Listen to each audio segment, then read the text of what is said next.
আসসালামু আলাইকুম। কি অবস্থা সবার? আশা করি সবাই অনেক ভালো আছেন। স্যামসং কিন্তু দারুণ একটা স্মার্টফোন লঞ্চ করে দিল স্যামসং Z55 নামে। স্যামসং Z সিরিজের মোবাইলগুলো তো কিন্তু খুব দাম অনুযায়ী কিন্তু খুব ভালো জিনিস অফার করে থাকে। এই মোবাইলটাতেও সেম ভালো কিছু অফার করেছে স্যামসং। এই স্যামসং Z55 মোবাইলটার অফিসিয়াল প্রাইস হচ্ছে 4+64GB 10,990 টাকা। প্রাইসটা খুব কম রাখা হয়েছে মোবাইলটার স্পেসিফিকেশন অনুযায়ী। তো এই মোবাইলটাকে নিয়ে বিস্তারিত আলোচনা করব। এই মোবাইলটা কাদের জন্য এন্ড এই মোবাইলটার গেমিং পারফরমেন্স কেমন হতে পারে, মোবাইলটার ক্যামেরা কোয়ালিটি কেমন হতে পারে, ডিসপ্লে কোয়ালিটি কেমন হতে পারে, মোবাইলটা সম্পর্কে আপনাদেরকে ধারণা দিব। এই মোবাইলটা আপনাদের জন্য আসলে নেওয়া ঠিক হবে কিনা আসলে এই দামে।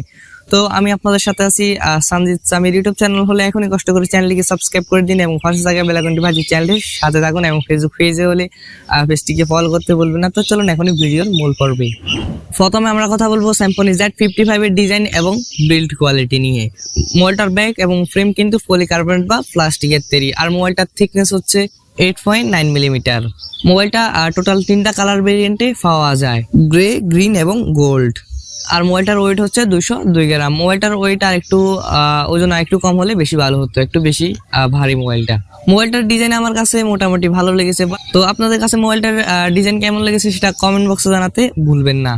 এবার কথা বলবো স্যামসং Z55 এর ডিসপ্লে সেকশন নিয়ে। মোবাইলটাতে 6.52 ইঞ্চের একটি IPS LCD ডিসপ্লে থাকছে, যা HD+ রেজোলিউশনের একটি ডিসপ্লে। এখানে ফুল HD+ রেজোলিউশনের ডিসপ্লে হলে ভালো হতো। যাই হোক, 10,000 টাকা বাজেটের ফোন, এখানে আর HD+ রেজোলিউশনের ডিসপ্লে আসলে মেনে নেওয়া যায়। আর মোবাইলটাতে 269 পিপিআই ডেনসিটি থাকছে। মোবাইলটা HD+ রেজোলিউশনের ডিসপ্লে হওয়ায় মোবাইলটাতে শার্পনেসের ঘাটতি আপনারা লক্ষ্য করবেন। তবে বাজেট অনুযায়ী মেনে নেওয়ার মতো একটা ডিসপ্লে। ওভারঅল মোটামুটি ভালোই ডিসপ্লে দিয়েছে স্যামসং। মোটামুটি ভালোই হবে এই দামে এই ডিসপ্লেটা।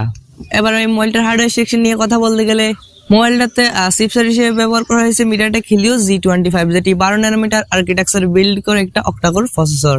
আর মোবাইলটাতে জিপিইউ হিসেবে ব্যবহার করা হয়েছে Power GE8320। এই চিপসেটটা কিন্তু ততটা ভালো না, ততটা পাওয়ারফুল না।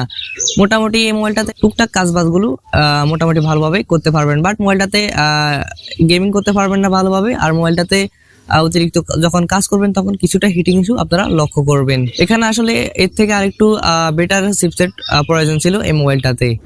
এবার কথা বলা যাক মোবাইলটার মেইন ক্যামেরা সেকশন নিয়ে। মোবাইলটার হাইলাইটের যে বিষয়টা হচ্ছে বা যে ফিচারটা হচ্ছে সেটা হচ্ছে মোবাইলটার মেইন ক্যামেরাটি হচ্ছে 52 মেগাপিক্সেলের ক্যামেরা এবং আরেকটি 2 মেগাপিক্সেলের ডেপথ সেন্সর থাকছে এবং আরেকটি 2 মেগাপিক্সেলের AI ক্যামেরা থাকছে। আর মোবাইলটা দিয়ে সর্বোচ্চ ভিডিও রেকর্ড করতে পারবেন 1080p 30 fps এ। আর মোবাইলটার ফ্রন্টে থাকা সেলফি ক্যামেরাটি হচ্ছে 8 মেগাপিক্সেলের। সেলফি ক্যামেরা দিয়েও সেম আপনার 1080p 30 fps এ ভিডিও শুট করতে পারবেন। কানেক্টিভিটির কথা বলতে গেলে মোবাইলটা হচ্ছে 4G মোবাইল, আপনারা সর্বোচ্চ 4G নেটওয়ার্ক ইউজ করতে পারবেন মোবাইলটাতে। আর মোবাইলটাতে ওয়াইফাই, ব্লুটুথ, হটস্পট, জিপিএস এর মতো সুবিধাগুলো কিন্তু থাকছে। আর মোবাইলটার ফিঙ্গারপ্রিন্ট সেন্সর কিন্তু মোবাইলটার পিছনে থাকছে, আর রিয়ার মাউন্টেড ফিঙ্গারপ্রিন্ট সেন্সর, যেটা যথেষ্ট ফাস্ট হবে বলে জানতে পেরেছি। আর মোবাইলটাতে গুরুত্বপূর্ণ 3.5mm জ্যাক পোর্টটা থাকছে। আর ভালো বিষয় হচ্ছে যে মোবাইলটাতে Type-C পোর্ট থাকছে। আর মোবাইলটাতে 5000 mAh এর ব্যাটারি থাকছে। নর্মাল ইউজার হলে আপনারা 2 দিনের মতো ব্যাটারি ব্যাকআপ পাবেন, আর হেভি ইউজার হলে 1 দিনের মতো ব্যাটারি ব্যাকআপ পাবেন এই মোবাইলটা থেকে। তো এই ছিল মোবাইলটার ফুল স্পেসিফিকেশনস। তো আমি বলবো দাম অনুযায়ী মোবাইলটাতে বেশ ভালো কিছু অফার করেছে স্যামসং। ওভারঅল যদি আপনারা 10-11 হাজার টাকার বাজেটের মধ্যে সেরা একটি মোবাইল খুঁজেন, সেরা একটি মোবাইল খুঁজেন, তাহলে আমি বলবো আপনারা এই স্যামসং Z55 মোবাইলটা নিতে পারেন। মোবাইলটা কিন্তু খুবই ভালো হবে, আর মোবাইলটাতে কিন্তু খুব ভালো জিনিস অফার করার চেষ্টা করেছে স্যামসং। তবে আপনারা যারা এই বাজেটে এই মোবাইলটা গেমিং এর জন্য নেবেন ভাবতেছেন, বাট আমি আপনাদেরকে বলবো আপনারা এই মোবাইলটা থেকে দূরে থাকুন। গেমিং এর জন্য মোবাইলটা ভুলেও কিনবেন না গেমিং এর জন্য হলে। আর মোবাইলটাতে ফ্রি ফায়ার মোটামুটি বেশ ভালোভাবে খেলতে পারলেও পাবজির মতো গেমগুলা কিন্তু বেশ ভালোভাবে খেলতে পারবেন না। ল্যাগ, ফ্রেম ড্রপের দেখা অবশ্যই লক্ষ্য করবেন মোবাইলটাতে। তো এই ছিল, তো আমার যা বলা ছিল তা কিন্তু আমি ভিডিওতে বলে দিয়েছি। তো এখন টাকাও আপনার, এখন ডিসিশন কিন্তু আপনাকেই নিতে হবে। এই মোবাইলটা আপনি নেবেন নাকি নেবেন না সেটা কিন্তু এখন আপনার ব্যক্তিগত ব্যাপার। তবে আমার যা বলা ছিল খুঁটিনাটি বিষয় তা কিন্তু আমি সব এই ভিডিওতে বলে দিয়েছি।